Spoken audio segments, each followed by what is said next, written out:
Boa tarde a todos. Em respeito ao horário e a este clima agradável, vamos iniciar mais este tema do Governança Digital e Inovações Legislativas no 11º Fórum Jurídico de Lisboa. Agradecer, em nome do Dr. Marfan Vieira, a participação de todos aqui na mesa, na presença no evento. Em nome do Dr. Dubê, parabenizar a participação de todos aqui, ilustres advogados, autoridades, senhores e senhoras. O tema Governança Digital e Inovações Legislativas é muito caro ao Estado do Rio de Janeiro, estado em que eu sou secretário da Casa Civil. É um estado que, nos últimos anos, tem procurado aperfeiçoar muito a sua governança digital. Um dos primeiros estados a ter uma secretaria específica de transformação digital. Antigamente, você tinha um Proderj, um centro de processamento de dados. Quase todos os estados da federação têm o seu centro de processamento de dados, como na modalidade de autarquia, ou fundação, ou empresa. O estado do Rio o tem, mas de maneira inovadora. O governador Cláudio Castro tem buscado as melhores práticas no mundo.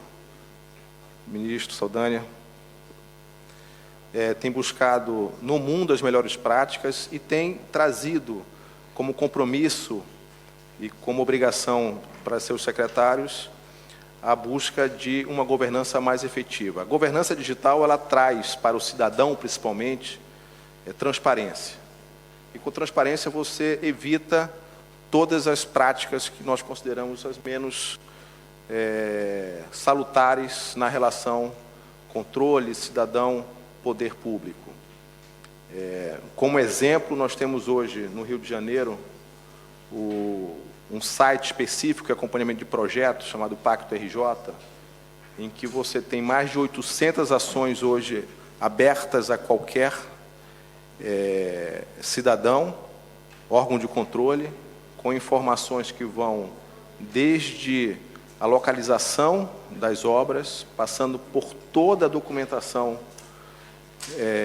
relativa àquela ação. Quando eu falo documentação, desde a fase inicial de abertura do processo, passando pela documentação relativa à licitação, passando na fase final de pagamento daquelas medições. Então, uma transparência que permite ao jurisdicionado, no caso da relação que envolva algum tipo de litígio, em relação ao cidadão e aos órgãos de controle, um disclosure absoluto, o que permite transparência. E permite o contraditório e a crítica, principalmente. A encomenda que nós temos hoje no Estado do Rio de Janeiro é de sermos, ao final desta gestão, o Estado mais digital do país. Isso faz com que cada secretaria repasse para a Secretaria Específica de Transformação Digital todas as suas ações, para que o cidadão possa, ao toque da tela do celular, poder acessar quaisquer serviços. E isso a gente tem visto por números. Os últimos números mostram que a quantidade de serviços que o cidadão passa a acessar diretamente pelo celular ou por meios digitais permite uma maior efetividade do serviço. E, obviamente, você tem um outro lado, que é o lado da garantia de informações, e aí você tem a LGPD, a garantia de que os dados do cidadão vão ser bem cuidados pelo poder público. E, nesse contexto, a gente tem aqui 5 palestrantes, 6, na verdade, que vão poder falar um pouco sobre o tema, as inovações que estão sendo trabalhadas no Congresso, as leis que estão sendo discutidas, as recentes leis que foram aprovadas.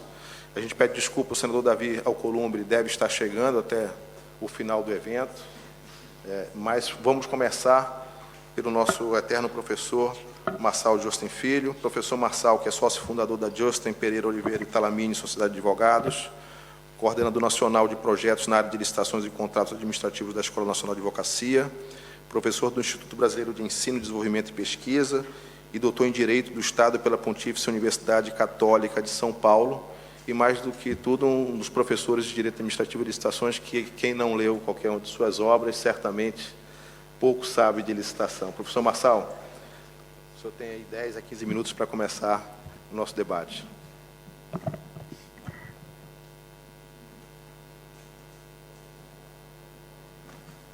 Eu saúdo a todos, a todas, aos integrantes da mesa.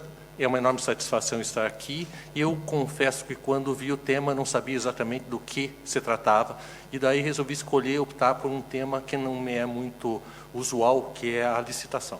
Então, eu tenho uma apresentação, mas vamos lá, seguindo... E, basicamente, o tema de governança digital acaba por se traduzir, inclusive, como uma espécie de compulsão nacional no âmbito também de licitações e contratos administrativos, e isso se traduz especificamente na chamada nova Lei de Licitações, a Lei 13.144, que foi sancionada no dia 1º de abril de 2021, mas que, na dimensão típica de fake news, continua sendo chamada de nova Lei de Licitações. Então, essa é uma circunstância bastante relevante, porque a alteração da disciplina legislativa, ela tem sido vista pela grande maioria dos operadores do direito como uma circunstância puramente licitatória. A nova Lei de Licitações significa, na visão de 99% das pessoas, um novo regime para contratação pública, no sentido de trazer regras de procedimento, como apertar o botão, qual é a solução do tal do pregão. E, na verdade, a Lei 14.133 é o primeiro passo de uma enorme reforma administrativa do Estado brasileiro, e talvez isso justifique, inclusive, a dificuldade do início da sua aplicação.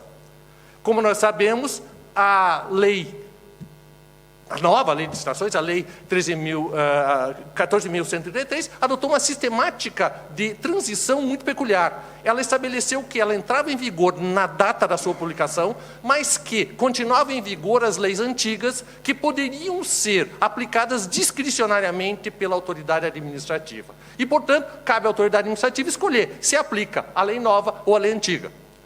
Como decorrência disso, tem sido aplicada apenas a lei antiga, e a nova Lei de Licitações continua com uma espécie de imagem a desafiar todos nós, quando, por outro lado, a quantidade de inovações trazidas por essa lei, especialmente no tocante à governança digital, é muito significativa.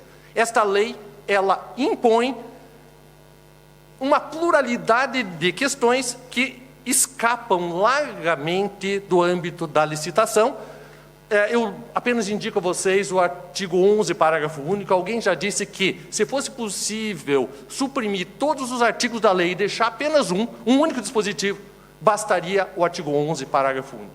Esse artigo 11, parágrafo único, é uma espécie de declaração de comprometimento da administração pública brasileira com o cumprimento dos valores constitucionais fundamentais, com a implantação de um ambiente de integridade, tudo isto envolvendo medidas para implantar um novo mundo na administração pública, especialmente nas licitações e nas contratações, incumbindo a alta administração, ou seja, aos agentes políticos, inclusive, adotar as providências indispensáveis a que isso ocorra, sob pena de sua responsabilização. Portanto, nós não temos mais apenas uma lei para disciplinar como que a gente vai fazer a licitação concretamente. Se vai ser no computador, se vai ser fora do computador. A gente tem o dever, imposto por parte da lei, da revolução no tocante à gestão administrativa, inclusive relativamente a licitações e contratações. Esse artigo 11, parágrafo único, não é o único dispositivo que é relevante no tocante ao tema. O artigo 169 é outro dos dispositivos basilares dessa reforma administrativa, ao estabelecer que as contratações públicas têm de se submeter a práticas contínuas e permanentes de gestão de riscos e controle preventivo, inclusive mediante a adoção de recursos de tecnologia da informação, estar sujeitas a controle social e permitir, efetivamente, um novo tipo de relacionamento entre Estado e sociedade, norteado por boa-fé, norteado por respeito a contratos, por segurança jurídica. Além disso, há uma série de inovações tecnológicas extremamente relevantes. A Lei 8666, que todos ouvem falar como se fosse uma maldição, né? Acho que todo mundo no Brasil já ouviu falar da Lei 8666, associado com o 666, que é o número do demônio, e, portanto, é uma manifestação do mal da vida brasileira. Pois bem, a Lei 8666 é uma lei do papel, é uma lei antiga, é o reflexo dos anos 50 e 60 no Brasil. Ela continua para o passado, não para o futuro. A Lei 14.133 é a lei do futuro, é a lei da informática, é a lei em que todos os recursos de tecnologia devem ser integrados à atividade administrativa, de tal modo que a transparência, a governança, a confiabilidade, a segurança, a realização dos valores que todos nós, como cidadãos, queremos da atividade administrativa, eles se realizem. E isso envolve, por exemplo, a ideia de que o próprio particular estará obrigado a implantar programas de integridade quando o valor do contrato for significativo. A ideia de que integridade é essencial na atividade administrativa, obviamente não pode ser vista apenas do ponto de vista da administração pública, tem de ser vista igualmente do ponto de vista do particular.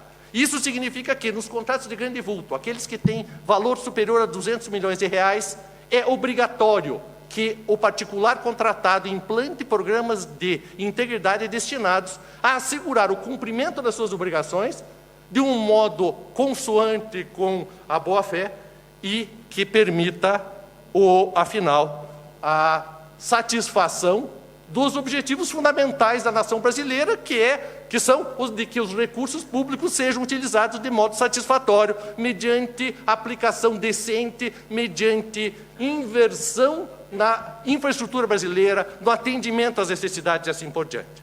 Há uma ampla utilização de recursos de informática no âmbito da Lei 14.133.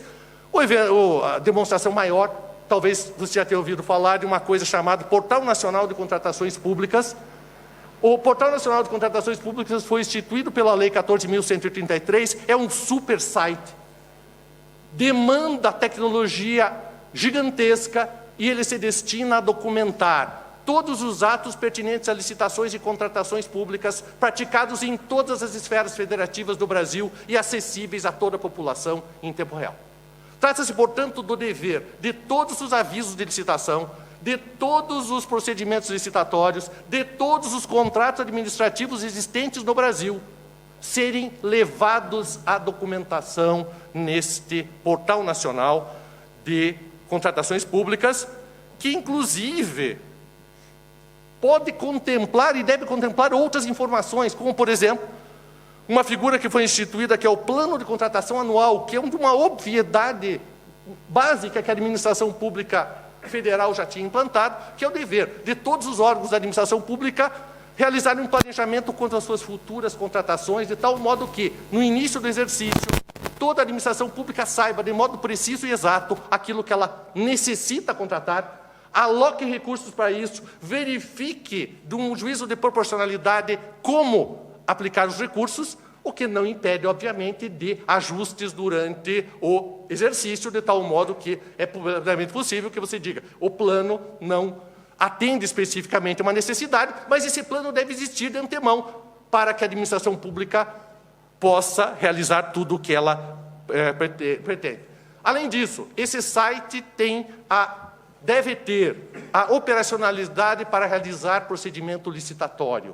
Ou seja, significa que todos os órgãos da administração pública terão a possibilidade de promover licitações por meio deste site, o que significa, inclusive, um acesso universal de todo e qualquer cidadão brasileiro a qualquer licitação que esteja em curso, a identificação de quem participa, a evolução dos fatos ocorridos. E isto envolve uma pluralidade de outras inovações, tal como um catálogo eletrônico de contratações, tal como a documentação do desempenho de todo e qualquer particular contratado, de tal modo que a própria administração tem a possibilidade de avaliar o desempenho anterior de cada um dos sujeitos contratados para a administração pública para verificar se ele executou bem o seu contrato ou executou mal esse contrato. Todas essas figuras devem estar contidas neste portal nacional, que já existe e funciona, não de um modo integral. Eu não sei se algum dia ele vai funcionar desse modo integral, eu não sei se vai funcionar exatamente, não sei se vai ser eficiente, mas, efetivamente, nós temos um modelo de controle e acompanhamento transparente para que todos os sujeitos, integrantes ou não da administração pública, tenham informações satisfatórias. Afinal, existe uma pluralidade de outras figuras que envolvem o acompanhamento do desempenho dos particulares. Essa é uma figura muito peculiar, que é o desempenho do contratado, que deve ser levado a uma documentação, a um arquivamento, de tal modo que seja possível o acompanhamento do seu desempenho. Há regras, inclusive, de implantação de programas para acompanhamento permanente de, por exemplo, contratos de obra e serviços de engenharia, com a adoção das tecnologias mais modernas que permitam acompanhamento em tempo integral daquilo que está acontecendo. Síntese conclusiva. Um dos problemas mais essenciais do Brasil é ineficiência e corrupção em contratação administrativa. Isto é algo que todos nós, como cidadãos, esperamos que seja superado. Como superar isto? Não basta nem punir, não basta, obviamente, a nossa pura e simples vontade, nós precisamos de uma reforma legislativa, nós temos uma reforma legislativa e nós temos que aplicar essa nova lei, que, lamentavelmente, continua tendo a sua aplicação retardada em parcela significativa das unidades federativas. Ela traz a incorporação de soluções de governança no âmbito público e privado, com a ampla utilização dos recursos digitais. Afinal, eu gostaria que eu pudesse, no final das contas, concluir isso dizendo: eu amo licitação. Não é o caso ainda. Muito obrigado.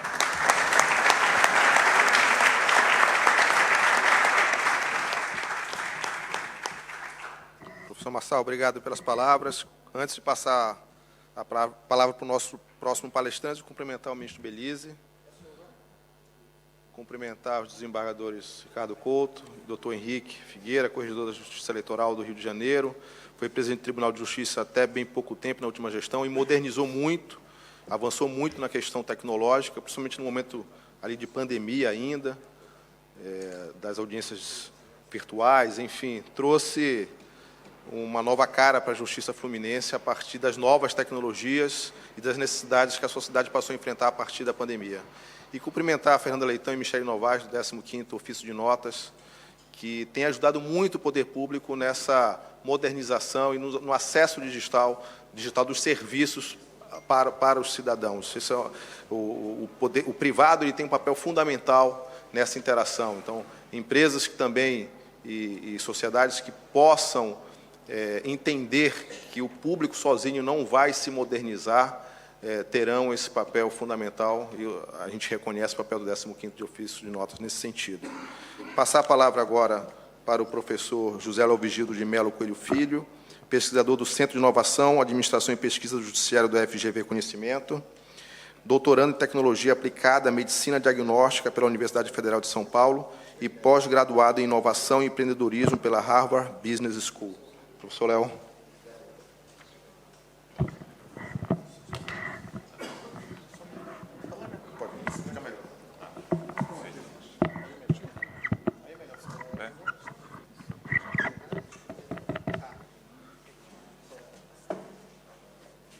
Boa tarde a todos.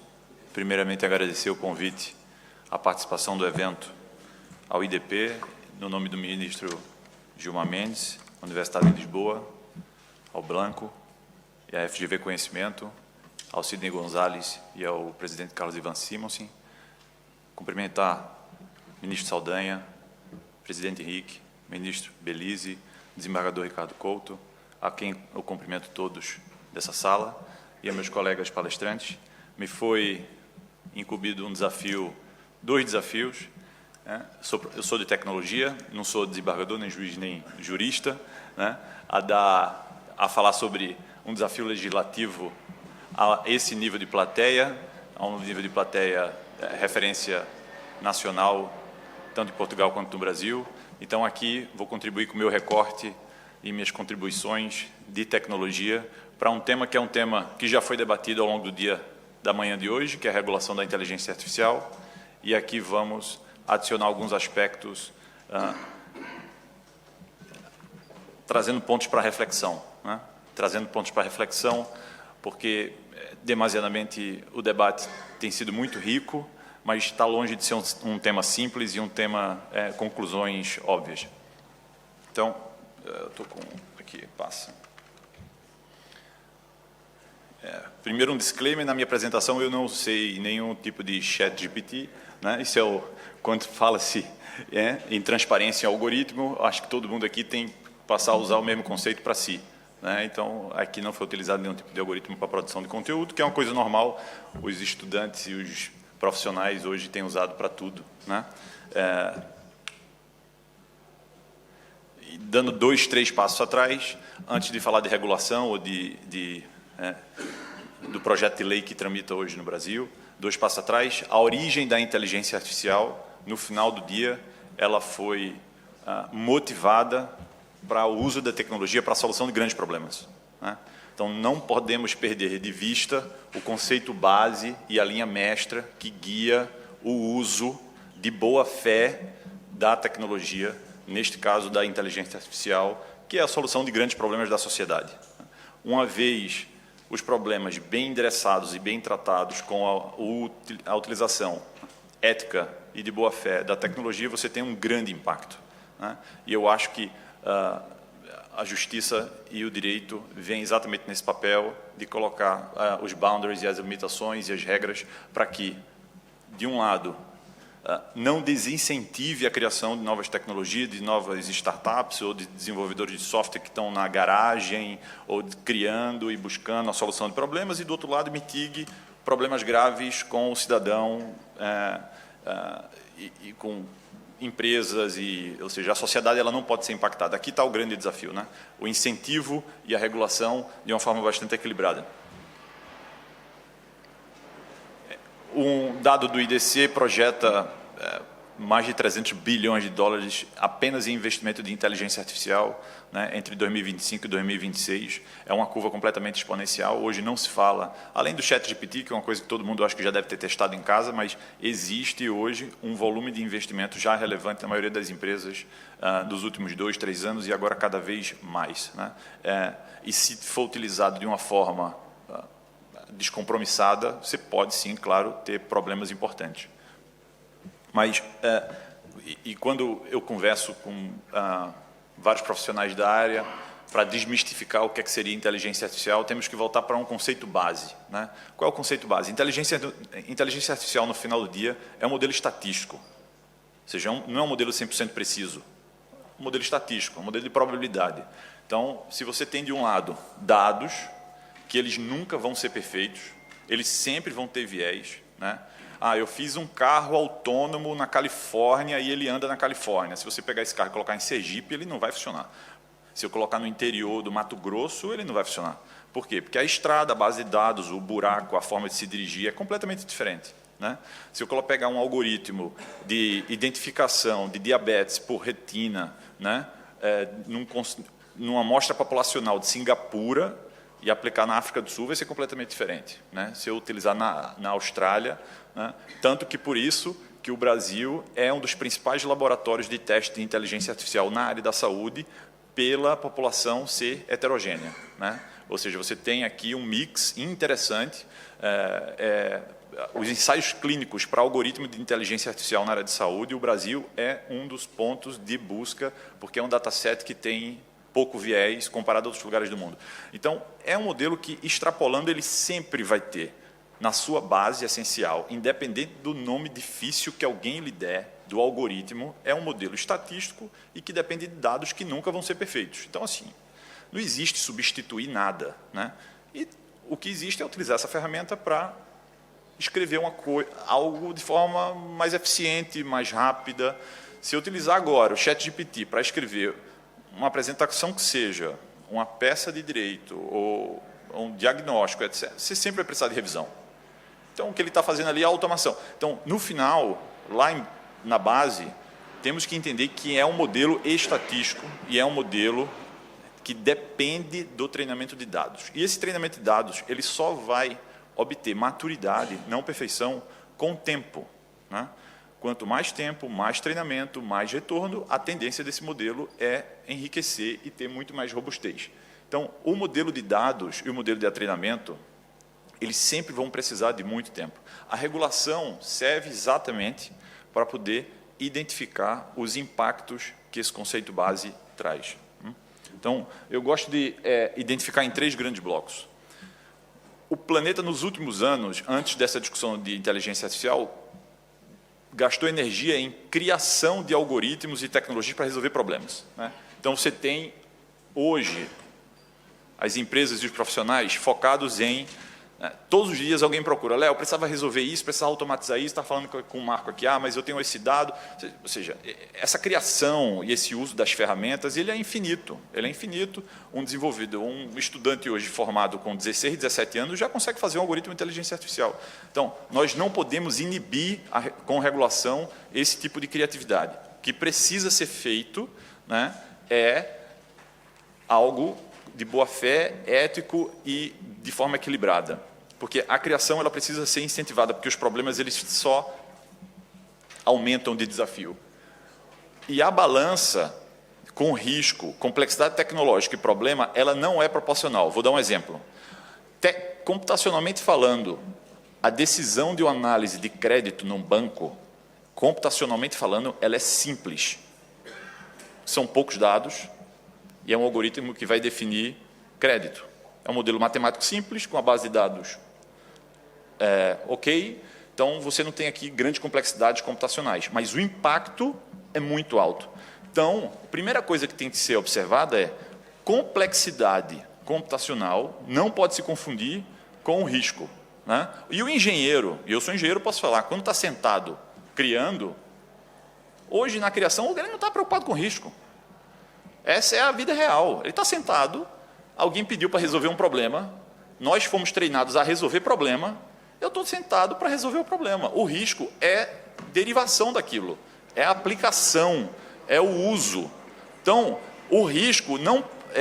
E isso precisa ser controlado com instrumentos como sandbox para inovação, ou seja, com ambientes que incentivem a criação, porque se inibir na origem, a criação ela vai ser afetada, né? O desenvolvedor que foi à garagem do Bill Gates na Microsoft com 2 caras numa garagem, eles vão ser impactados. Então, qual é o desafio aqui de trazer essa régua de risco na regulação? E o projeto de lei tem sido amplamente debatido, a União Europeia tem amplamente debatido, né, esse tema.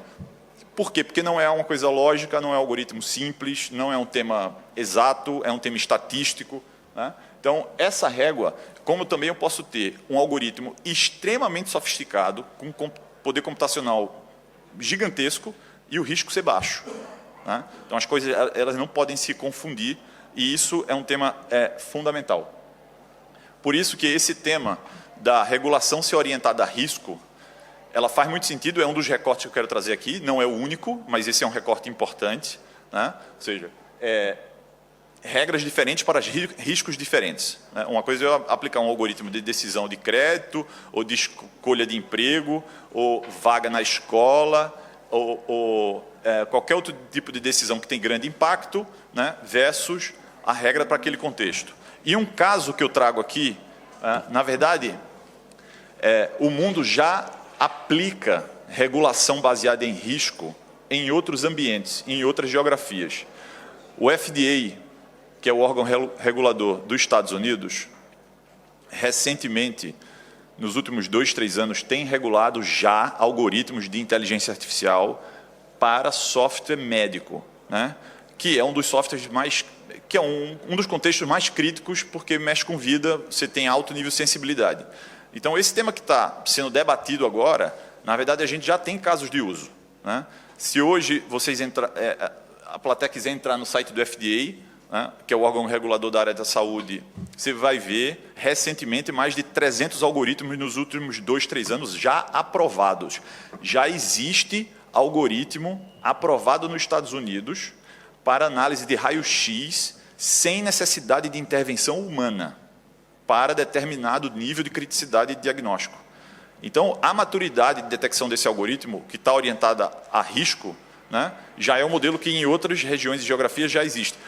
Como a área da saúde já é uma área historicamente baseada em risco do ponto de vista regulatório, foi mais natural a aplicação de inteligência artificial nesse contexto de risco. Por quê? Porque eles já tratam os softwares baseados em régua de risco. Então, se você ver a curva, isso aqui são os estudos clínicos, não software regulado, são os estudos clínicos dos últimos anos com tema de inteligência artificial na pesquisa, né, para serem regulados. Se observarmos o volume de aprovação de software de inteligência artificial só nos Estados Unidos, tivemos aí um boom de quase 300 nos últimos 3 anos. Tá? O que era muito baixo antes de 2017 e 2018, que é o boom de IA. Mas aqui eu quero fazer um recorte que exatamente traz o tema das startups. Desses algoritmos aprovados, existe uma concentração de mais de 90% em poucas empresas. Para que uma empresa consiga submeter um algoritmo para que ele obtenha aprovação da regulação do seu algoritmo de inteligência artificial, essencialmente é uma grande empresa. Como é que uma empresa pequena, uma startup, vai obter a aprovação de regulação do seu algoritmo? Então, isso aqui é uma provocação. Outro tema, a idade média das empresas que obtêm aprovação, no caso aqui do FDA, que é o recorte que eu trouxe, é superior a 8, entre média de mediana e média acima de 21 anos de idade de empresa. Não são empresas e startups, né? Porque o ambiente de saúde é um ambiente extremamente regulado. O Brasil, de forma completamente inovadora, em 2022, março de 2022, aprovou sua primeira lei, a Anvisa publicou a RDC do SAMD, que é o Software as a Medical Device, que não contempla ainda inteligência artificial, mas já regula os software de saúde. Então, já é um passo a mais para que você consiga trazer inteligência artificial para esse contexto. Tá? E aqui eu trago o tema da PL de inteligência artificial, tem sido extremamente debatida. A FGV, que sou pesquisador no Centro de Inovação do Judiciário, fez uma nota técnica. Essa nota técnica está disponível fisicamente e digitalmente. Vamos liberar aqui um QR Code, onde a gente foi ponto a ponto fazendo os comentários e a contribuição nesse projeto de lei que foi revisado. Que basicamente ele trata de princípios, dos riscos, que foi o tema que eu quero abordar como tema central, orientado a riscos, e aos direitos. Então, alguns pontos adicionais para encerrar aqui minha fala, a serem observados no projeto de lei aqui do Brasil. A complexidade tecnológica, ela não pode ser colocada de lado. A transdisciplinaridade, completamente diferente, falar inteligência artificial na área de saúde, mobilidade urbana, análise de crédito, são contextos completamente diferentes, precisam ser tratados de forma específica. A especificidade por área é o tema relevante.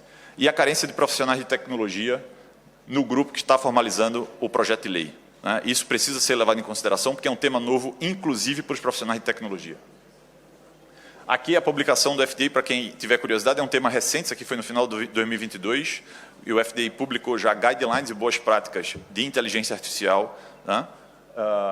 E, por fim, o que foi debatido de manhã, o Europe AI Act, que observa para a Europa a regulação de inteligência artificial e traz uma classificação de risco interessante, ou seja, são os riscos inaceitáveis, os algoritmos vão ser banidos. Aqui envolve biometria, monitoramento de dados pessoais comportamentais. Então, precisa aqui ter um debate importante sobre isso. Tá? São os algoritmos com alto risco, com os riscos moderados, e o que é que precisa ser regulado e não regulado. E, por fim, eu deixo aqui o QR Code para vocês baixarem o PDF da nota técnica do projeto de lei. A versão impressa, ela está aqui na entrada da Universidade de Lisboa, fica à disposição com a equipe, e aqui agradeço a presença e a colaboração de todos.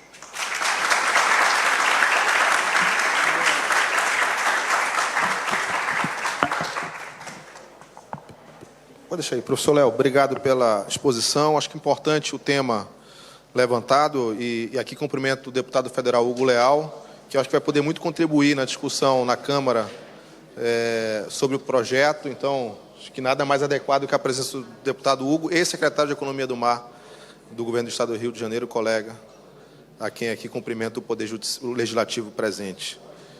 Me fez lembrar, professor, da minha experiência como gestor de banco, em que uma regra fundamental de barateamento de crédito é tecnologia e informação sobre o tomador, né? Então, quanto mais informação, menos risco, né, na média, e quanto menos risco, mais o crédito barateado, a economia, obviamente, se movimenta. Então, um ponto importante de como uma inovação legislativa, tecnológica, afeta diretamente a economia e a vida do cidadão.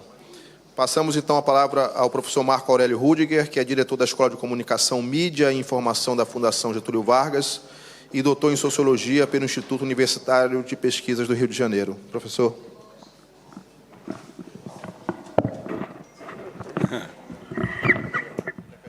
Não, pode ser aqui mesmo.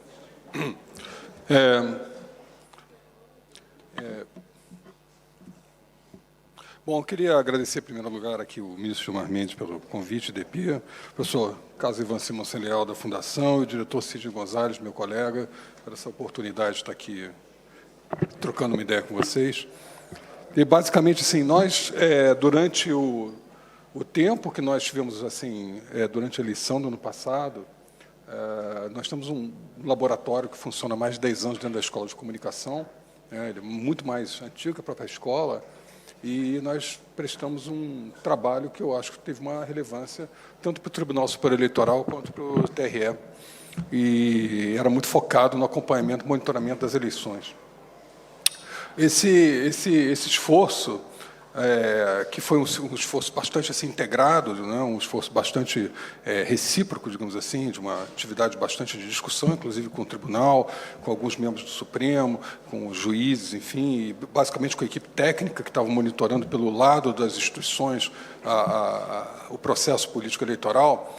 Ele ensejou uma série de insumos interessantes, relatórios, etc., mas ensejou também algumas questões que me vieram à mente, uma experiência bastante grande na área pública, e a questão do tempo em que nós acabamos provendo muitas informações, basicamente em tempo real. Nós fazemos monitoramento lá na Fundação, todo debate político em tempo real, o tempo todo, né? O laboratório, as telas ficam ligadas o tempo todo, a gente faz esse monitoramento, e tem bases de dados com bilhões de dados, então é uma coisa muito significativa.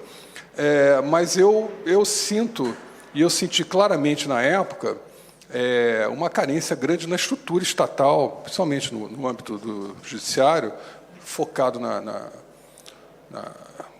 avaliação e no cumprimento das normas, né, eleitorais, em que há, no meu entender, um déficit em termos organizacionais de construção de estruturas permanentes de avaliação de redes sociais e o impacto da tecnologia no processo político eleitoral, como, na verdade, de outros temas que são hoje da pauta nacional.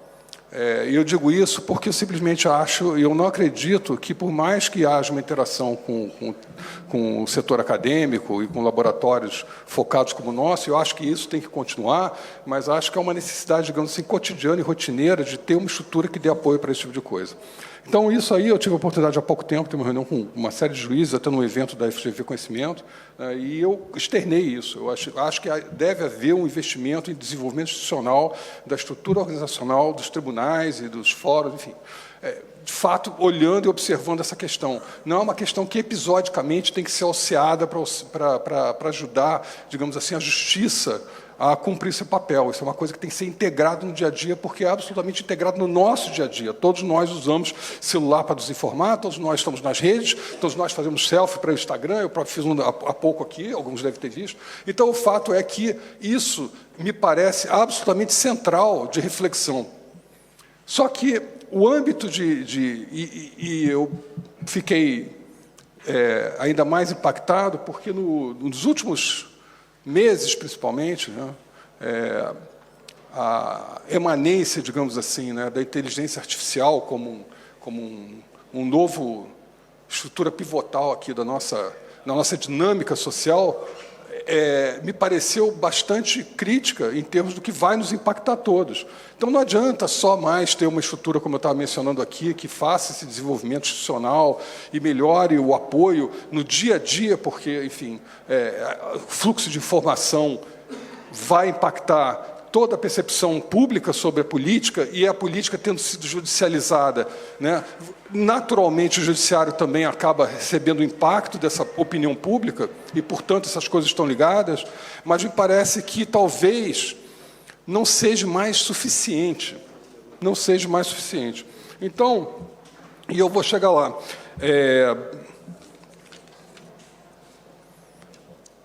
A coisa de 20 anos atrás, o professor Werneck Viana e a professora Maria Alice Rezende Carvalho, todos aqui, vários aqui devem ter lido os trabalhos seminais deles sobre judicialização da política.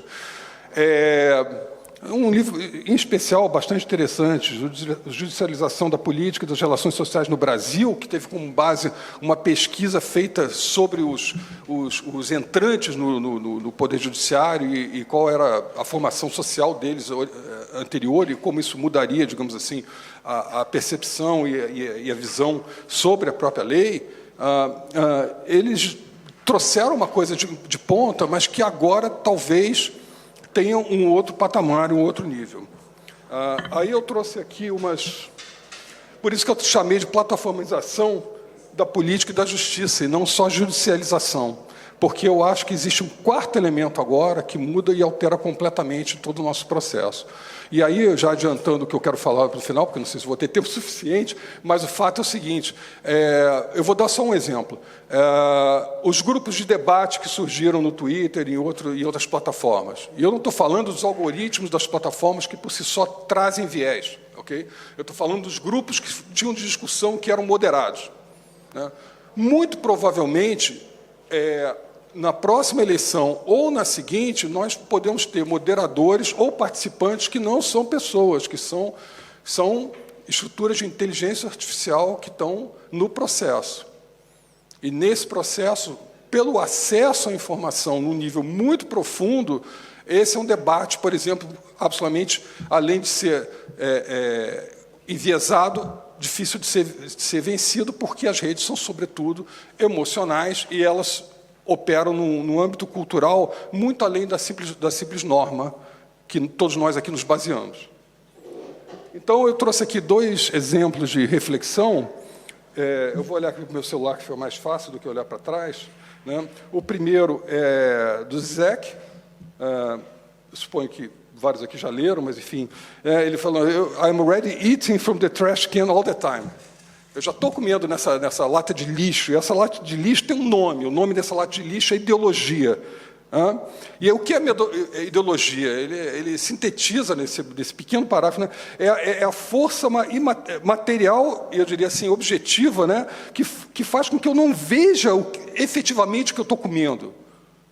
Esse eu acho um pensamento muito poderoso, porque isso norteia, isso está submerso, isso vem pela própria cultura, é assim que se manifesta de forma última e depois tem expressões na economia e outras estruturas de poder que nós conhecemos, mas basicamente, intrinsecamente, a gente está falando de processos culturais que são processos também marcados pela língua e pela visão de mundo que é construída de alguma forma. E isso, e aí eu trago um segundo ponto para reflexão, do Harari, que saiu num artigo recente dele na Economist, né, que ele diz que a batalha política por corações e mentes, né, ela hoje toca diretamente a intimidade como a arma mais eficiente de todas. E essa intimidade ela é notadamente uma estrutura cultural que a inteligência artificial é capaz de alciar, né, e mobilizar em um debate. Né? Então, isso seria a habilidade de ganhar, em termos de uma produção em massa, uma intimidade na relação com milhões de pessoas. Então, a gente não está falando de uma ficção científica aqui, a gente está falando simplesmente de uma... Eu vou tentar ser... Está terminando meu tempo? Tá. Então, eu vou tentar só trazer esses 2 pontos para uma reflexão profunda nossa. Nós teremos eleição no ano que vem.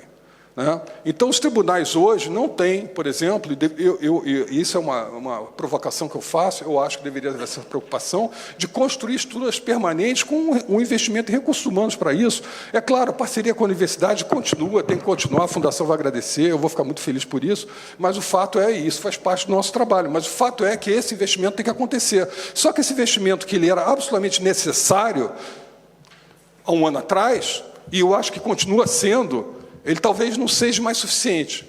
Ele é necessário, mas talvez não mais suficiente, porque a inteligência artificial, como foi dito aqui antes, ela veio para chegar e é muito complexo, porque, por exemplo, eu estava em Berlim antes de vir para cá, e uma das empresas que eu fui visitar, que eu conheço, são amigos meus de longa data da universidade, o software de inteligência artificial deles, que processa milhões e milhões de informações para qualquer política pública que é feita em termos de transporte, por exemplo, na Alemanha, e foi feito na época do Scholz, quando ele era o prefeito em Hamburgo, já era utilizado lá por eles, mas hoje é baseado em inteligência artificial, e essa inteligência artificial ela não só faz o que é programado, mas ela consegue se auto-taguear na medida em que as novas informações vão surgindo, ou seja, ela prescinde do elemento humano para seu desenvolvimento contínuo.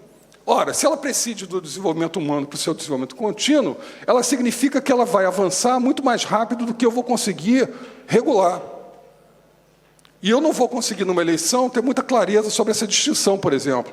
E quando isso acontece, acontece o fenômeno mais grave do que a gente vive hoje, porque toda a discussão de plataformas que a gente tem, ela passa por uma ideia de podermos regular as plataformas, e eu acho que isso é fundamental. A União Europeia está avançando nesse sentido. Eu tive um fórum anterior em Berlim, e depois na União Europeia, agora em Bruxelas, e a discussão passa muito por aí. Então, ela pode avançar nesse sentido, e deve avançar nesse sentido. Eu acho que uma interlocução com a União Europeia é fundamental para a gente, até para tirar da frente a hipótese de que seria uma discussão não democrática. Ela é altamente democrática, porque a gente está falando sobre a preservação da própria democracia e, portanto, o direito ao contraditório, então isso é importante.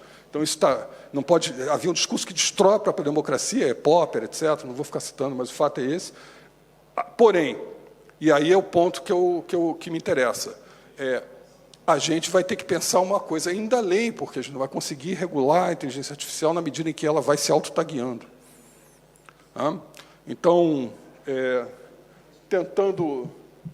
Meio que abandonei aqui minha apresentação, porque me empolguei no tema. Entendeu? Mas eu vou, de qualquer maneira, eu vou deixar ela à disposição de todo mundo, que acho que tem umas coisas legais, só que o designer resolveu economizar espaço e botou as coisas pequenas e tal, mas vocês vão ver depois. Mas, em síntese, o que eu estou falando é mais ou menos o que está ali. Então, o que eu estou querendo dizer para vocês é, em primeiro lugar, eu acho que é importante um desenvolvimento institucional da estrutura de Estado, principalmente do judiciário, porque, ao fim e ao cabo, o poder moderador acaba sendo uma democracia, como diria Tocqueville, a esfera do judiciário, então isso é importante. É difícil, Tocqueville já previu isso, numa democracia quem é o ator. Eu diria que hoje quem é o ator são múltiplos atores, nem todos eles serão humanos em muito pouco tempo. Eu acredito que a próxima eleição a gente vai ter uma influência grande da inteligência artificial. Então, essas estruturas têm que ser capazes de fazer um monitoramento de rede em apoio às cortes, mas tem também que se prever um desenvolvimento humano, e provavelmente aí é necessário absolutamente, de forma central, uma parceria grande com instituições como a FGV, enfim, outros, mas eu vou falar da FGV, e que possam agregar valor no sentido da gente compreender qualquer distorção que pode estar havendo em estruturas, digamos assim, não humanas de debate público. Até porque as agendas são escolhidas muito com a pressão que é exercida hoje pelas redes, no parlamento, então isso é muito forte, a gente sabe disso, mas essa pressão ela não é feita numa eleição que as pessoas de fato votam, é feita a partir de cliques. Eu não sei quem faz os cliques, nós não sabemos claramente, a gente sabe que tem fábricas para tudo isso, bots, etc. O trabalho seminal que nós fizemos alguns anos atrás, já foi pioneiro do Brasil, já apontava isso, mas hoje, eu não vou dizer só que tem um robô que a cada alguns segundos ou milésimos de segundos vai colocar a mesma informação seguidamente, ou eu vou ter influenciadores que vão ter a opinião deles, vão mobilizar pessoas, ou eu vou poder impulsionar determinadas informações, e aí a questão das plataformas e a comodificação da informação é central, mas eu vou dizer uma coisa além. Eu vou ter estruturas que vão compreender culturalmente o debate e vão alterar esse debate com base ao acesso de bilhões de dados em segundos. E isso é uma complexidade. Então, não estou dizendo aqui que nem quero ser catastrófico, nem dizer que isso não é possível de se lidar. Isso é uma coisa nova. Não é nova para o Brasil, é nova para qualquer lugar do mundo. É novo para qualquer lugar do mundo. Então, meu convite aos senhores, basicamente, senhoras também, é basicamente o seguinte: pense, em primeiro lugar, é necessário uma ampliação das estruturas de apoio ao judiciário, no seu dia a dia, em função das redes sociais, do entendimento das redes sociais. Como é também para o Poder Legislativo. Alguns anos atrás, o presidente era Rodrigo Maia, e nós já fazíamos alguns trabalhos, enfim, para a Câmara, que eram bem interessantes e tal. Mas hoje a complexidade e a mobilidade disso aumentou drasticamente. Mas agora, com a entrada da inteligência artificial, e eu não estou falando aqui de rocket science, estou falando de uma coisa muito objetiva, que já existe, a distorção potencial do debate público e na agenda pública, e nas prioridades públicas, e na visão de mundo, inclusive numa perspectiva eventualmente até rawlsiana de ajustes na nossa sociedade, em termos de assimetrias potenciais, ela está ameaçada. Ela está ameaçada.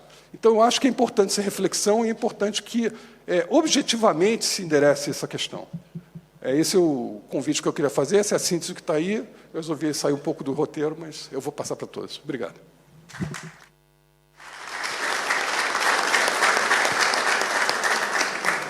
Marco Aurélio, obrigado.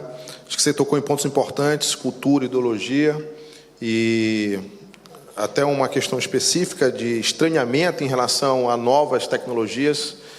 E aí passa, talvez, pela necessidade de cada vez mais nossa de não olhar o que vivemos como ficção científica. É a nossa realidade. Eu cito aqui a Procuradoria-Geral do Estado, brilhantemente tocada pelo Dr. Bruno Dubé, que já tem mecanismos de inteligência artificial começando a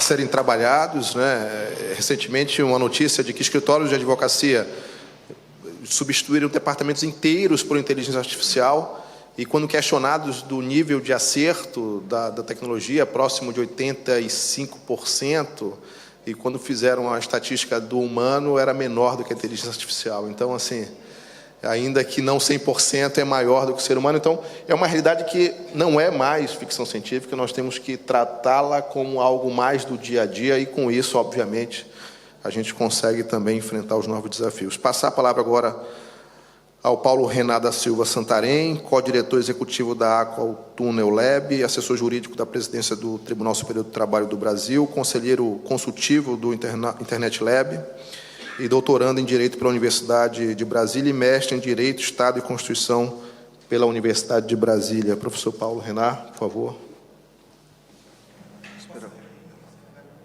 Pode.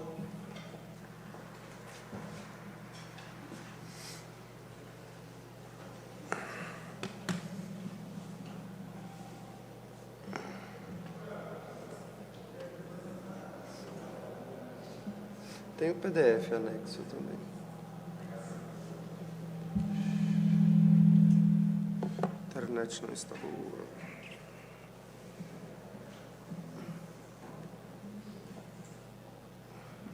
Mais embaixo não tem o PDF? Aí.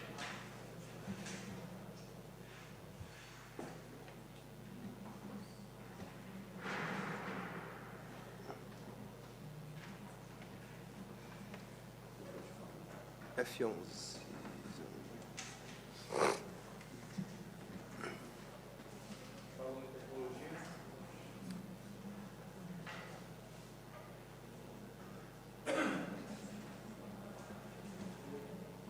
Fechou. Tem que passar quadro a quadro. Não tem animação já? Se abriu o Adobe, deve abrir.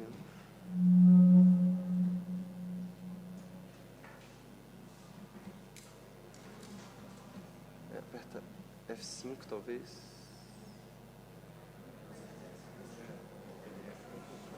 Pode deixar naquela tela. Pode. Aí.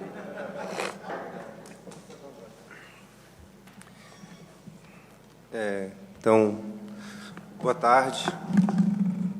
É com muita satisfação que eu aproveito essa oportunidade para falar aqui no Fórum Jurídico de Lisboa. Quero cumprimentar a mesa na pessoa do senhor Nicola Miconi. Acho que meu microfone está reverberando aqui. Para poder falar, então, desse tema que ficou bastante rico, né? Acho que cada um entendeu de um jeito. Então, todo mundo pôde explorar na sua expertise. Depois a gente faz uma enquete aí para ver quem acertou melhor o tema na mesa. Mas a minha ideia é pensar em governança digital e inovações legislativas bem na perspectiva do momento, né, dos debates que estão acontecendo no Brasil em torno de quem poderia exercer com alguma centralidade ou com alguma, enfim, racionalidade a gestão justamente das inovações legislativas que o Brasil tem realizado nesses temas de direito digital. Então, reforçando minha apresentação, eu sou Paulo Renato da Silva Santarém, doutorando em Direito, Estado e Constituição na Universidade de Brasília.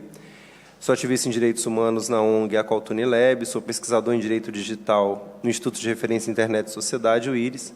Sou também servidor público federal no Tribunal Superior do Trabalho, atualmente em licença capacitação, justamente para poder me dedicar a esses estudos acadêmicos. O eixo da minha apresentação, em diálogo com o evento, né, é o constitucionalismo digital. A minha abordagem é a da ideologia mapeada e sistematizada pelo italiano Edoardo Celeste, considerando uma ideologia que vai dialogar com o contexto da sociedade da informação, com os desafios decorrentes da cultura digital, que provoca, então, uma série de inovações jurídicas, e essa ideologia é pautada por dois pilares, que são afirmar direitos humanos ao lidar com esses desafios e buscar equilibrar os poderes. E aí não só equilibrar os poderes, né? A gente tem tido no Brasil experiências desafiadoras de equilíbrio entre poder legislativo, executivo e judiciário, mas também equilibrar o poder detido pelas empresas privadas, né? Quero, já nessa abertura, trazer uma reflexão de que muito se debateu nos anos 90 e nos anos 2000, em termos sociais, como, e isso continua em termos de austeridade e teto de gastos, como dos países tem sido cobrada, numa postura neoliberal, redução de custos e aumento de lucratividade, como se os países fossem empresas. E um outro movimento que a gente vê hoje são as grandes empresas contando com elementos de um público cativo que responde a uma gestão desse funcionamento em um ambiente que tem as suas próprias fronteiras. Então, nessa reflexão, a gente tem povo, governo e território. Ou seja, as empresas de tecnologia têm se portado como estados. Né? Para quem não ainda discorda da analogia, a gente tem no Elon Musk um perfeito Luís XIV, né? Que diz do Twitter que vai ser o passarinho, agora é cachorro, e ele faz o que ele quer. E talvez justamente o que a gente precise, não só no âmbito nacional, mas em âmbito mundial, global, seja uma limitação para o poder desses que se colocam como soberanos absolutos, desses novos espaços públicos. E essa é a ideia do constitucionalismo digital, repito, de afirmar direitos humanos e realizar esse equilíbrio de poderes. Os desafios digitais que decorrem da sociedade da informação são incontáveis. Eles vão desde o nome, né, direito digital, não tem direito analógico, mas é a ideia de que essa cultura digital de armazenar, processar e comunicar volumes de dados em velocidades, né, numa realidade que supera a capacidade de qualquer ser humano. Quer dizer, eu consigo trazer 5, 6 livros aqui para a mesa, na minha sacola, eu conseguiria trazer 6.000 livros salvos no meu celular. E se alguém quiser buscar quantas vezes eu falo democracia no livro lendo, vai levar um tempo. Um Ctrl+F resolve esse problema de imediato, e eu conseguiria enviar esse livro imediatamente para todos vocês mais rápido do que um time de pessoas entregando os livros mão a mão. nesse cenário, a gente tem algumas pessoas que vão achar que a tecnologia é capaz de solucionar todos os nossos problemas, deixando de ver que tem pessoas que estão desconectadas, né, e que essa desconexão agrava diferenças que já existiam. Né, aqui está todo mundo, independente de termos chegado de avião, carro, autocarro ou helicóptero, todo mundo aqui está com as mesmas condições de temperatura, né, Marcelo? A mesma condição de luminosidade, mas quem está em casa vendo online pode não ter uma boa conexão, pode não ter um ambiente adequado, pode não ter um equipamento adequado, várias dificuldades que em sala de aula, né, que no ambiente profissional agravam as dificuldades já existentes e geram ainda mais concentração e ainda mais exclusão. Então, são promessas que vêm junto com desafios, e na sociedade da informação, o direito vai ter que lidar com um monte de questões. Né? A lista aí é exemplificativa de tópicos que estão a demandar, em todo o mundo, novas abordagens jurídicas para ou atualizar o que a gente já tinha ou inovar onde ainda não há regras específicas. E isso gera muita divergência, né, com relação a como tributar Bitcoin, se existe ou não existe direito ao esquecimento, para citar 2 exemplos dessa lista, que, repito, é apenas exemplificativa. E a sociedade da informação, né, esse projeto surgido em meados do século XX, que se estabiliza na virada para o século XXI, com os eventos da ONU, da Cúpula Mundial da Sociedade da Informação, ela hoje alcança o mundo inteiro. Quer dizer, na minha infância, no interior do Mato Grosso, eu não tinha acesso aos filmes do Batman ou do Super-Homem, porque lá não tinha cinema. Hoje, estreia qualquer filme da Marvel, meu filho já quer comprar os brinquedos do McDonald's, e na Netflix, ou na HBO, ou na Disney, o alcance do capitalismo, por exemplo, no nosso desejo por adquirir, né, bens culturais, alcança os rincões, de imediato. Isso muda a nossa forma de ver a realidade. Né? Então, antigamente, se alguém me ligasse em casa, no telefone fixo, e alguém não atendesse, não atendeu. Secretária eletrônica era um luxo. Dia dos Namorados, recentemente, se alguém mandou uma mensagem, deu 5 minutos, a sua janja, o seu janjo não responderam, já é uma crise no casal.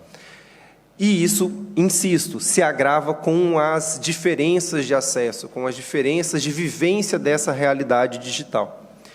Vem, então, a ideologia do constitucionalismo digital. Aqui é um quadro esquematizado pelo professor Eduardo Celeste, para dizer que a necessidade é de resolver essas questões todas, sempre, não correndo atrás da tecnologia. Né? Então, vai estar dito ali que é uma ideologia que vai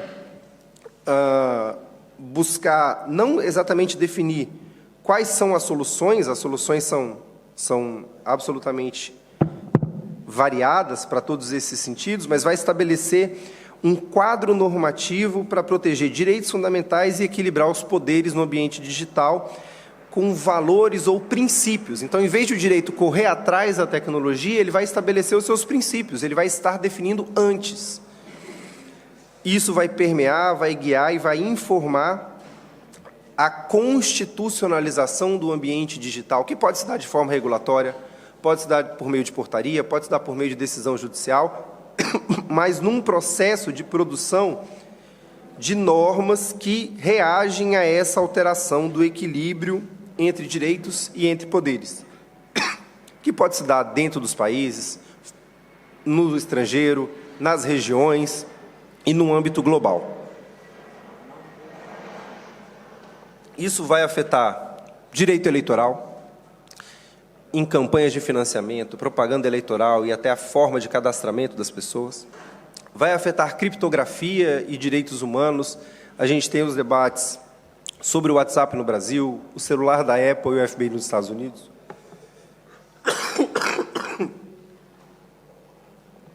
Perdão. E custódia de chaves, NFT, que parece que agora ninguém fala mais, mas era uma febre há pouco tempo. Lembrar que febre é doença, né? Então é bom que passe. O Marco Civil da Internet, como um exemplo de uma tentativa de estabelecer um pilar para como fazer esses debates. E aí, o papel do Poder Judiciário. diante desse cenário, né, eu faço 4 provocações, que seriam solucionar as questões concretas. Não cabe ao Poder Judiciário, mesmo em controle concentrado de constitucionalidade, mesmo em controle abstrato e não concreto, não tentar induzir regras maiores do que as demandadas daquela situação, até para ter liberdade de mudar o resultado diante de mudanças que vão acontecer.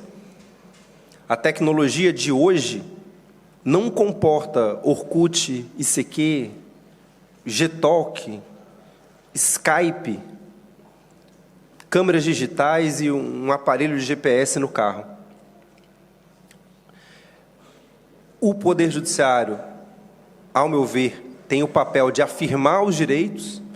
Então, diante das controvérsias, dar soluções que não fragilizem, não diminuam, mas intensifiquem e concretizem os direitos, equilibrem os poderes, e também uma postura administrativa de normatizar pelo exemplo.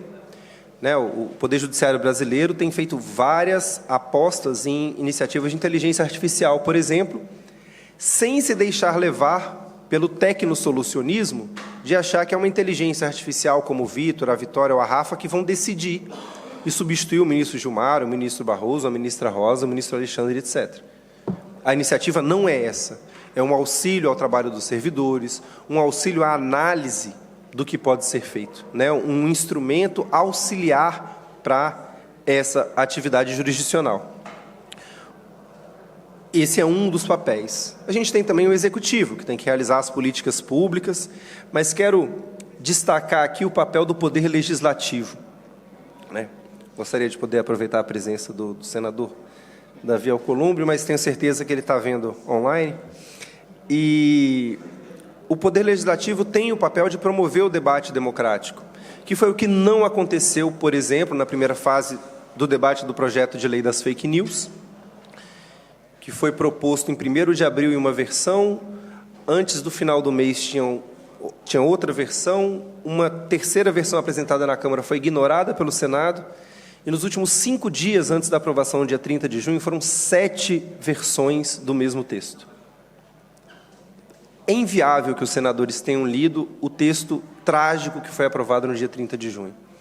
Para além disso, cabe ao Poder Legislativo, e isso tem sido feito, observar as iniciativas estrangeiras, estabelecer diálogos como esse e seminários que foram realizados no Poder Legislativo brasileiro, institucionalizar as propostas, como a gente viu há pouco mais de um mês no Senado, que, utilizando o trabalho da Comissão de Juristas, onde a gente contou com a presença, né, os trabalhos do saudoso Danilo Doneda e um time de 18 nomes absolutamente qualificados, de institucionalizar essas propostas e aprovar as normas não só de conteúdo, mas também de procedimento.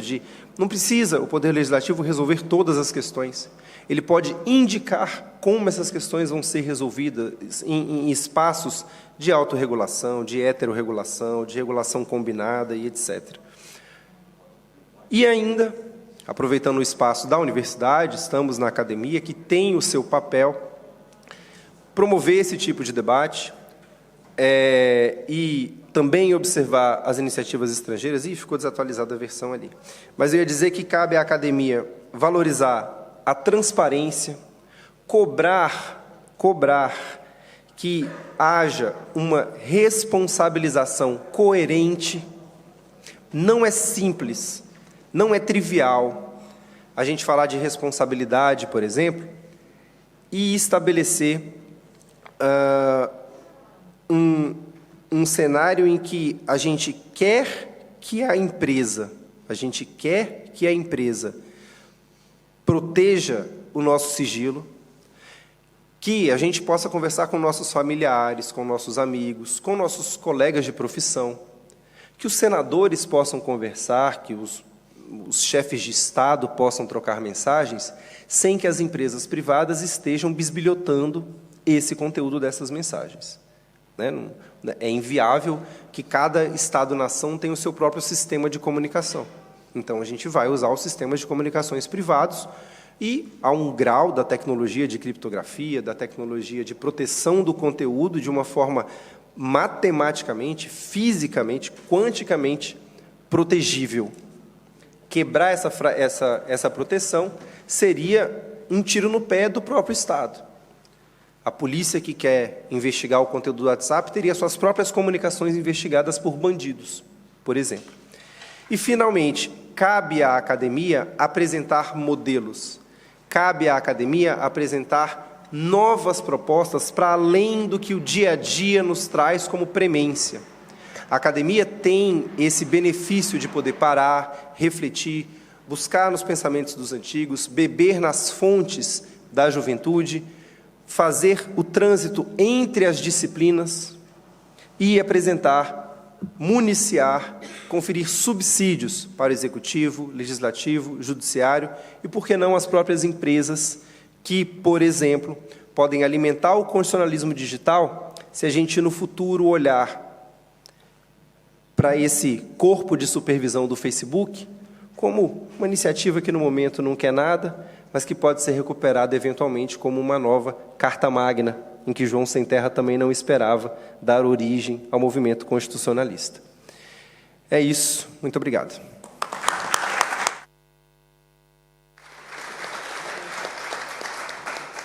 Paulo Renal, obrigado. Cumprimentar, antes de passar a palavra para o nosso último expositor, cumprimentar o doutor Luciano Matos, Procurador-Geral de Justiça do Estado do Rio de Janeiro, e cumprimentar o doutor desembargador João Ziraldo, presidente do TRE, ilustre tricolor, né? Acho que a plateia aqui... Doutor Luciano, não foi objetivo falar de futebol, até porque ontem o Vasco ganhou, mas uma plateia formada, acho que pela predominância de tricolores. Um jogo importante hoje, 9 horas. Mas passar a palavra para o nosso ilustre Gustavo Mineboim, procurador do Estado do Rio de Janeiro, professor titular da Universidade do Estado do Rio de Janeiro, professor emérito da Escola de Magistratura do Estado do Rio e doutor em Direito Público pela Universidade do Estado do Rio de Janeiro. Não sei se o senador Davi deve chegar a tempo, então você vai ter um pouquinho mais de tempo, ou então para ter uma ou duas perguntas, enfim. Bom, obrigado, secretário Nicola. Cumprimentar todos os ilustres colegas de painel. Peço também, e maior virtude de todas do secretário, cumprimentar os colegas de painel, peço licença para fazê-lo na pessoa do professor de todos os publicistas brasileiros, professor Marçal Justen Filho, saudar os companheiros que se fazem presentes aqui, resistindo a todas as intempéries da natureza. Prazer poder dividir algumas poucas ideias sobre esse tema. Eu fiz o que eu acho que ninguém fez, foi fazer uma consulta formal à FGV, e a encomenda que me pediram era tratar da discussão brasileira no contexto internacional sobre regulação das redes sociais. Então, quando se falou ali em governança digital, o link foi com constitucionalismo digital, que é o tema geral do Congresso, e nesse brevíssimo intervalo de tempo tentar contextualizar, dar algumas impressões e o estado da arte da discussão do projeto de lei 2630 de 2020, que foi aprovado no Senado e que agora tramita na Câmara com a relatoria do deputado Orlando Silva, presente aqui no nosso colóquio. Esse tema é, obviamente, um tema sobre o qual o mundo está debruçado. Em fevereiro de 2023, a Unesco promoveu uma grande conferência internacional intitulada Internet for Trust, cujo objetivo era produzir guidelines globais para a regulação das plataformas digitais e assegurar liberdade de expressão e o acesso à informação com integridade e rigidez no ambiente digital. As grandes referências dessa discussão nessa conferência, que me parece que norteiam o debate brasileiro, são a Lei Alemã de Enforcement na Internet, de 2017, o Digital Service Act, DSA, aprovado em 2022, entrou em vigor aqui na União Europeia esse ano, e um projeto de lei, o Online Safety Bill, ora em discussão no Parlamento britânico. Esse é um assunto que, embora tem uma dimensão técnica muito importante de regulação econômica, mais especificamente de regulação das estruturas, das plataformas digitais, dos serviços de mensageria privada, na verdade envolve, a meu ver, o futuro da própria humanidade, tal como nós a conhecemos hoje, né? O futuro da democracia, da liberdade de expressão, a capacidade da civilização ocidental sobreviver nos padrões que construiu até hoje. Então, é um tema muito ligado, de um lado, a um dos pilares da convivência democrática, que é a liberdade de expressão, e, de outro lado, a proteção da própria democracia e de direitos individuais ligados até à preservação da vida, da saúde, como eu vou tentar rapidamente explicar. Eu acho que é irresponsável tratar desse tema sem que a gente estabeleça o pano de fundo dessa discussão, que deve ser o compromisso de todos os cidadãos democratas, para discutir, em seguida, critérios técnicos de regulação econômica das plataformas, que é a ideia de que a civilização ocidental construiu o seu padrão de convivência nas democracias nos últimos 2 séculos, fundado na ideia da liberdade de expressão de todos os seres humanos. Por que isso é tão importante nessa discussão? Porque, de alguma forma, a liberdade de expressão é condição de possibilidade da humanidade do próprio homem, como um direito individual e como um direito coletivo. Individualmente, a gente não pode se esquecer que é a possibilidade de afirmar a nossa identidade, de publicamente construí-la num diálogo constante com as demais pessoas, é a ideia básica que nos diferencia de todos os animais não humanos. O ser humano não é apenas um animal falante, é um ser vivo que atribui sentido à realidade e à sua própria vida através da linguagem. É nesse sentido que o grande filósofo alemão Martin Heidegger dizia que a linguagem é a morada do ser, é nessa morada que habita o homem. E esse é um parâmetro fundamental da discussão, da qual nenhum de nós pode nem deve abrir mão. Agora, do ponto de vista coletivo, a liberdade de expressão tem também uma evidente utilidade. Ela tem também um valor utilitário. E aqui não me refiro apenas ao convívio democrático, nas formas institucionais da democracia. Claro, ela é um pilar da democracia, mas a liberdade de expressão é também uma forma de cooperação social e econômica entre as pessoas. É só no ambiente que o lendário juiz Oliver Wendell Holmes Jr. da Suprema Corte norte-americana chamava de um livre mercado de ideias e informações que é possível ao ser humano fazer suas escolhas, tanto as escolhas individuais de consumo, as escolhas identitárias relativas à sua orientação sexual, ao uso do seu corpo, as escolhas que darão sentido à sua vida, mas também as nossas escolhas coletivas enquanto comunidade. E preservar isso é preservar a integridade dessas escolhas, a possibilidade da democracia funcionar e da cooperação social se dar. O Marco Aurélio citou um autor que eu aprecio muito, que é o Yuval Noah Harari, que diz exatamente essa é a característica fundamental da espécie humana que nos diferenciou e permitiu que o ser humano reinasse sobre a face da Terra. A possibilidade da cooperação social. Cooperação social mais importante até do que a nossa razão individual.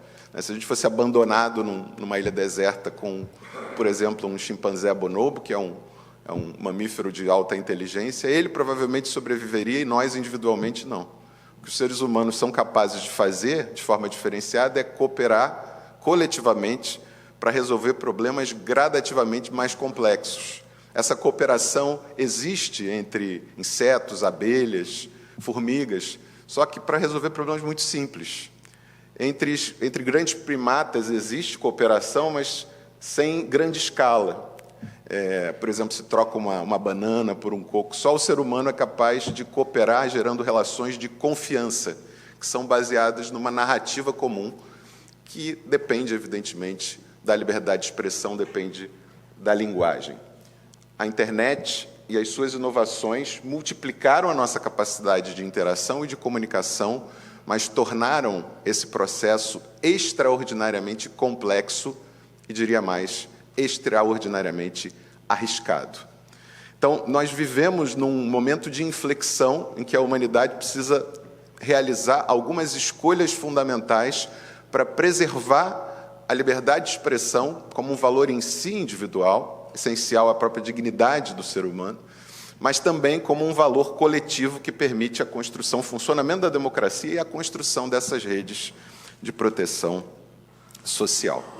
Quando a internet surgiu, e eu acompanhei esse processo, acho que o Nicola é um pouco mais novo, mas confesso, há mais anos do que eu gostaria de confessar, eu me lembro que os grandes teóricos da comunicação, Marco Aurélio os conhece melhor do que eu, aqui na Espanha, Manuel Castells, o grande Eugênio Butti, lá da Universidade de São Paulo, defendiam a ideia de que a internet era uma rede neutra, que permitia a comunicação peer-to-peer entre as pessoas, entre pares, entre iguais, superando o grande problema das democracias ocidentais de massa, que era a existência de intermediários desse processo de cooperação, desse processo de comunicação, que eram os grandes donos das empresas de comunicação, que eram as famílias que controlavam isso, e problema de monopólios e oligopólios, para os quais o direito ocidental foi desenvolvendo regras de regulação, regras de concorrência, né, limitando os monopólios e os oligopólios, regras de responsabilidade para as redes de comunicação, fundada no binômio que a Suprema Corte também fixou desde a década de 60, né, de actual malice, que seria o equivalente a informações equivocadas criadas por dolo, né, a falsidade da notícia que causa dano a alguém, e algo próximo da nossa culpa, ou culpa grave, que na locução em inglês se consagrou a dizer como reckless disregard of falsity, ou seja, na apuração há uma negligência, se divulgam notícias falsas, a comunicação, a integridade da comunicação é rompida, não se censura previamente a empresa de comunicação, mas se responsabiliza a posteriori. Quando surgiu a internet, esses teóricos acreditavam na superação desses problemas, de você ter uma comunicação entre as pessoas mediada por grandes empresas. Eu me lembro de um artigo na Folha de São Paulo, do Eugênio Butti, dizendo que a internet é como as redes de energia elétrica.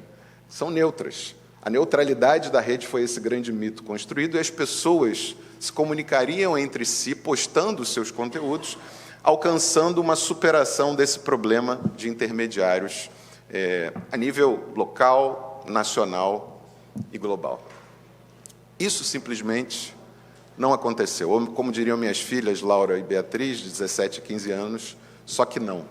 Isso não aconteceu. Simplesmente a neutralidade da internet, das redes sociais, é uma falácia.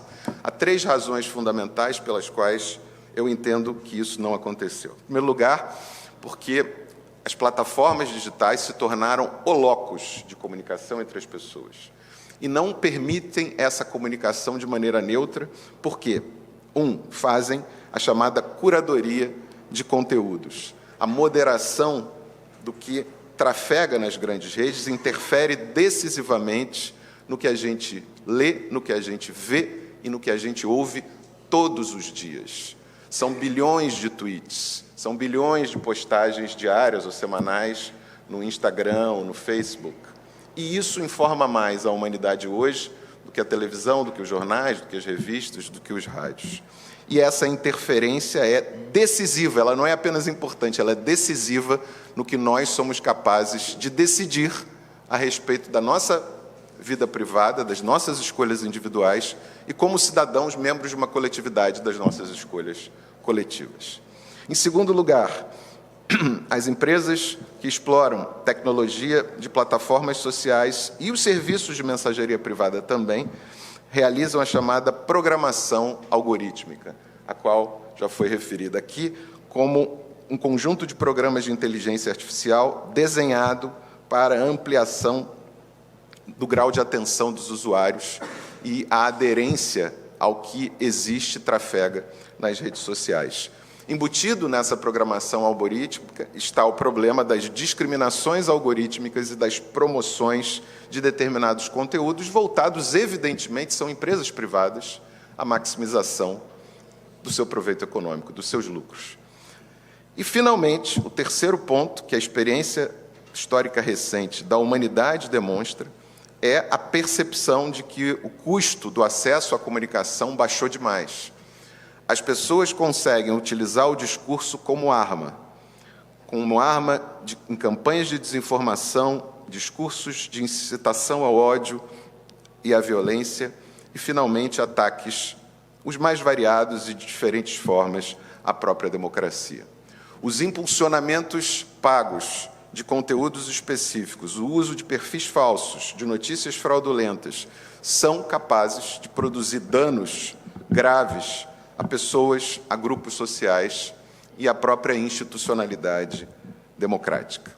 A analogia evidente que eu faço é como nos albores do capitalismo liberal dos séculos XVIII e XIX, a poluição atmosférica num nível elevadíssimo, como se fosse uma fumaça tóxica capaz de nos cegar, como se fosse uma poluição sonora em decibéis altíssimos, capaz de nos ensurdecer, nos tornando incapazes de ver e de ouvir e, portanto, de realizar as nossas escolhas individuais e coletivas. Há uma percepção, por eventos históricos recentes, e eu vou ser bastante breve, Nicola, de que a autorregulação privada, que foi o que existiu até hoje nesse mundo da internet, fracassou ou, pelo menos, foi significativamente insuficiente. Os eventos históricos são variados e eu vou destacar 4 que demonstram, a meu ver, essa minha hipótese. Primeiro, um evento de exercício de democracia direta, que deveria incrementar o grau de participação social, que foi o Brexit, o referendo da saída do Reino Unido da União Europeia. Os maiores especialistas e a própria investigação conduzida pelo Parlamento britânico revelaram que a decisão tomada pelo Reino Unido, pela população britânica, nos seus 4 estados, os 4 países que o compõem, foi decisivamente influenciada por campanhas pagas conduzidas no Facebook e em outras redes sociais. E há exemplos notórios, quase caricatos, de como isso se deu. O país de Gales, por exemplo, que é o país mais pobre do Reino Unido, a decisão se deu por uma vitória ampla de mais de 75% pela saída, pelo Brexit da União Europeia, em lugares pobres, em que em todo canto se viam placas que diziam custeado com fundos da União Europeia, escolas técnicas, rodovias, hospitais. E pesquisas de opinião feitas a posteriori revelaram que as pessoas votaram pela saída da União Europeia por razões, por exemplo, de temor à imigração de outros países, defendida na União Europeia, como uma razão para o aumento de competição no mercado de trabalho. Em cidades do país de Gales, por exemplo, que havia uma velha senhora polonesa que trabalhava de cozinheira num restaurante. E talvez nenhum outro imigrante que pudesse ameaçá-los. E coisas assim. E esses estudos estão se incrementando e revelando cada vez mais que as redes sociais não só permitiram essas campanhas de desinformação de resto que aconteceram, por exemplo, na campanha presidencial norte-americana, que deu a vitória de Trump contra Hillary Clinton, e que foi vítima de uma difamação, de uma campanha odiosa que acusava de pedofilia e participar de uma rede de pedofilia, coisa que jamais aconteceu e que ninguém sabe quantificar efetivamente a relação de causa e efeito entre isso e o resultado eleitoral.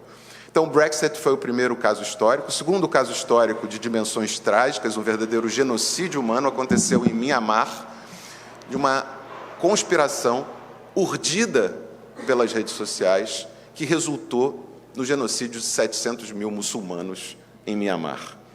Era de conhecimento do Facebook de que aquilo estava sendo construído, aquela incitação ao ódio e à violência foi compartilhado pela maioria da população e isso resultou na morte de 700 mil seres humanos absolutamente inocentes, em razão do seu credo ou da sua origem étnica. E os 2 grandes últimos episódios, eu vou me apressar, Nicola, que dizem respeito às 2 maiores democracias das Américas. O evento de 6 de janeiro de 21, de invasão ao Capitólio, e para quem sempre eu estudei nos Estados Unidos e tenho ainda a democracia norte-americana como um dos nortes em alguns pontos, para inspirar o desenvolvimento das instituições. Aquilo foi realmente uma facada na alma. E o evento emulado dos Estados Unidos, brasileiro, de 8 de janeiro de 2023, que já foi um ataque já generalizado aos prédios sede dos 3 poderes e que representou, evidentemente, um atentado ao próprio resultado eleitoral e à continuidade democrática no país. Quer dizer, um questionamento um pouco num ambiente de histeria coletiva, né, de desrazão coletiva, que chegou a esse ponto. O projeto de lei 2.630 tem vários defeitos. As modificações da Câmara dos Deputados me parece que evoluíram amplamente em relação ao projeto de lei do Senado, fugindo das armadilhas inerentes a um tema muito difícil. Por exemplo, a discussão conceitual do que é verdade, do que é mentira, como se o Estado pudesse ser o dono, o senhor, detentor de um monopólio sobre a verdade, o conceito de desinformação, que, para mim, entrou no Brasil de maneira muito enviesada com a discussão das fake news. Procurou-se fazer uma lista específica, pontual, de conteúdos ilícitos. Isso é mais antigo do que andar para frente. O que se fez foi definir material pornográfico não consentido, violação a direitos de crianças e adolescentes, atos de terrorismo, discursos de incitação ao ódio e à violência, atentados à saúde pública, ao Estado democrático de direito, racismo, antissemitismo, homofobia e transfobia. Isso criando, genericamente, um dever geral de cuidado, um dever de diligência, que a humanidade está aprendendo institucionalmente com a Alemanha e agora a União Europeia, impondo a essas redes sociais o dever de um monitoramento ex officio e criando uma regra geral que supera, ou a meu ver já superado, o artigo 19 do Marco Civil, que faz depender a responsabilização das redes de uma decisão judicial. Quer dizer, isso é muito mais do que qualquer grande empresa que, da sua atividade econômica, crie riscos para a sociedade. Né? Isso é impensável, é um nível de imunidade. É como se você permitisse que uma empresa que transporta material radioativo pudesse transportá-lo e fazê-lo, criando esse nível de risco para a sociedade sem nenhum tipo de responsabilidade. Esse nível de responsabilidade para qualquer empresa é objetiva. Né? E, no caso das redes sociais, se criou por importação, lá da seção 230 do CDA nos Estados Unidos, né? O Communications Decency Act, a ideia de que as redes, por serem neutras, nunca deveriam ter responsabilidade por conteúdos postados por terceiros. Então, esse é o primeiro ponto. Superar essa ideia da neutralidade da rede e criar um dever geral de diligência e específico baseado não na decisão judicial, que judicializa tudo, desembargador Figueira. E aí depois o judiciário sai como vilão da história, porque não tem parâmetros de decidir e as redes sociais não têm uma decisão democrática legislada para atuar, e cria, da mesma forma que no Digital Service Act da União Europeia, uma regra geral de notice and take down.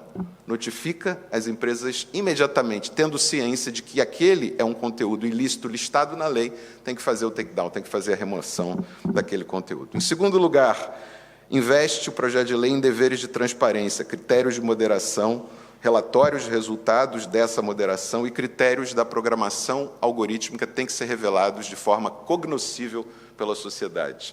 Não são segredos industriais, são questões que interferem decisivamente na vida de cada um de nós. E isso é legítimo que a lei exija que sejam divulgados. E, finalmente, a criação de um devido processo legal, e é por isso que se fala muito, não é, Paulo, no constitucionalismo digital, de um due process, de um devido processo legal interno a essas redes. É claro, vai demandar internalização dos custos que atualmente são impostos à sociedade. As empresas terão que gastar muito dinheiro com isso.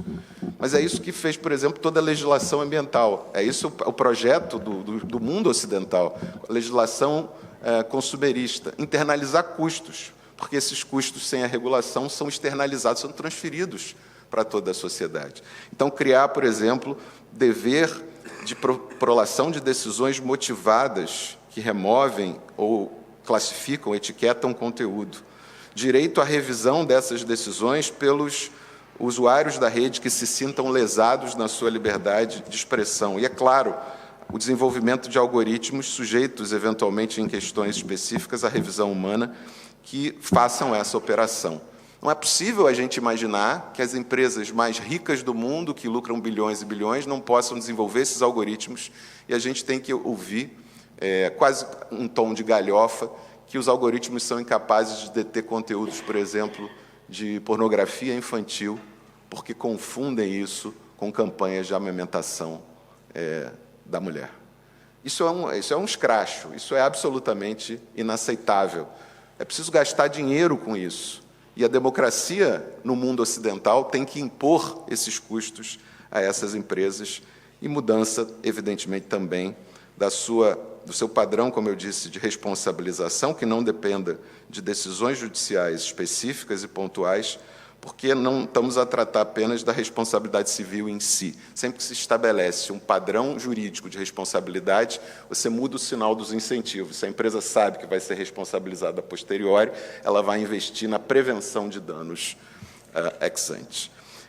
Eu vou encerrar com 3 notas prudenciais e uma fala específica, que acredito que seja uma exortação ao Parlamento brasileiro à rediscussão desse tema. O PL foi retirado de pauta a pedido do relator e acatado pelo presidente Arthur Lira, mas a sociedade espera ter possibilidade de rediscutir esse tema e vê-lo aprovado nos termos que o Parlamento entender mais adequados. As 3 notas prudenciais são: há um risco sistêmico, mas que me parece ser usado de maneira distorcida e enviesada pelas grandes plataformas, que é o risco de censura privada, o que eles chamam em inglês de overblocking. Se você tem padrões de conteúdos ilícitos muito amplos, é possível que se gere um efeito sistêmico que as empresas vão preferir sempre, para não ser responsabilizadas a posteriori, bloquear tudo que seja duvidoso, que esteja na chamada zona grise ou zona de incerteza a respeito desses conteúdos. Qual é o remédio para isso?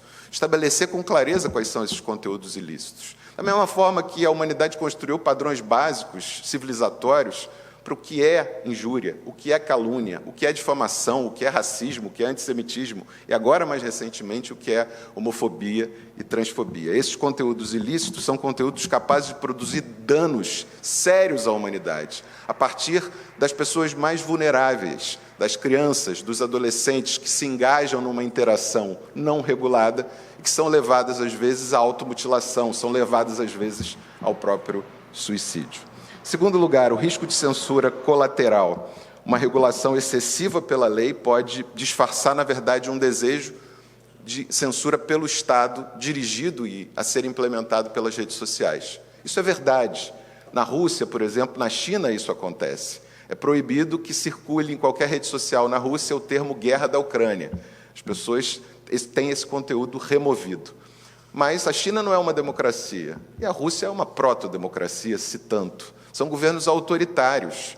E, portanto, é o argumento slippery slope, como se diz em inglês, da ladeira escorregadia. Você coloca o bumbum no início da ladeira, você vai até o final. O que eu quero dizer com isso é que nas democracias ocidentais é preciso comprar esse risco, enfrentar esse desafio e definir com clareza quais são os limites da atuação do próprio Estado no desenho dessas soluções legislativas para que o Estado seja detido nesse ímpeto censório que é da história da própria humanidade. Finalmente, o risco de censura estatal. Eu já tive esse debate com o ministro Flávio Dino e não me importo nem um pouco de poder ficar vencido, mas me parece que a criação de uma agência reguladora específica, nomeada toda por um governo, e esse é um dilema, porque qualquer governo que venha criá-la vai nomear todos os diretores pelo tempo que quiser, pelo mandato que quiser, que seja uma boa solução, consideradas as lições da história recente do Brasil. Portanto, eu acho que esse tema, baseado na ideia de que existe uma autoridade administrativa independente, existem países da Europa, de que isso seria uma boa para o país, me parece que aí o risco do uso instrumental dessa agência reguladora para censura e para o desvirtuamento desse debate tão importante para o Brasil seria desnecessário. Acho que, havendo conflito, a autorregulação resolve isso numa primeira instância e prefiro confiar, como nas questões eleitorais, o Brasil fez essa boa escolha, desembargador Henrique Figueira aqui agora no TRE dar esse depoimento, com todos os defeitos que a justiça eleitoral brasileira é uma experiência institucional muito superior à dos países da América Latina que criaram comissões supostamente independentes, como se fossem agências reguladoras do processo eleitoral. Então, acho que, nesse ponto, a justiça eleitoral é um bom exemplo de como essas questões, para os conflitos derradeiros, têm que ser acertadas no âmbito do poder judiciário. Vou me encaminhar para a conclusão, e vocês, espero que me permitam essa liberdade poética.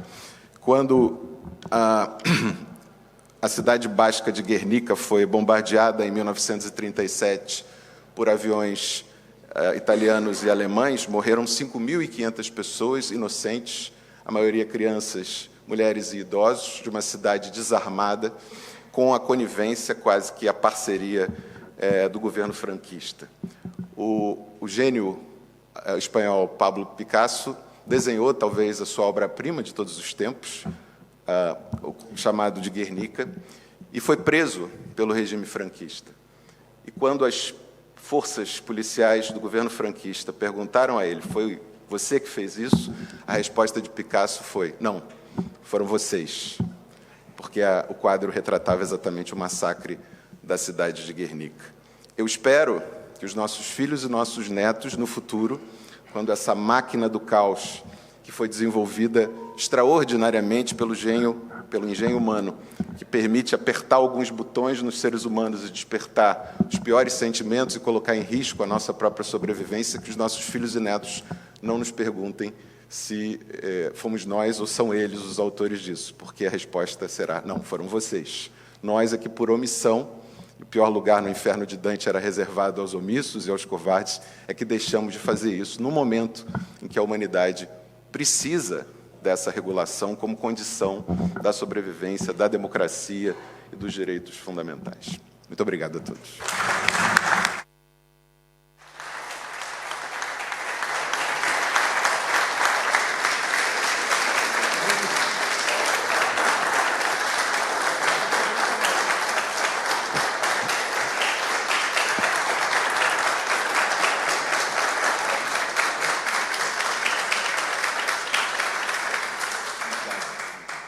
Acho que as palmas dizem tudo. Brilhante. Binebon. Bom, pelo adiantado da hora, acho que não vai haver espaço para perguntas, mas parabenizar todos os expositores. Acho que a gente teve um painel muito rico, onde diversas facetas do tema foram discutidas e saímos todos aqui com muitas reflexões, muitos insights importantes para pensamento. E que tenhamos todos aí uma boa continuidade de evento no dia de hoje e de amanhã. Obrigado pela presença de todos. Parabéns.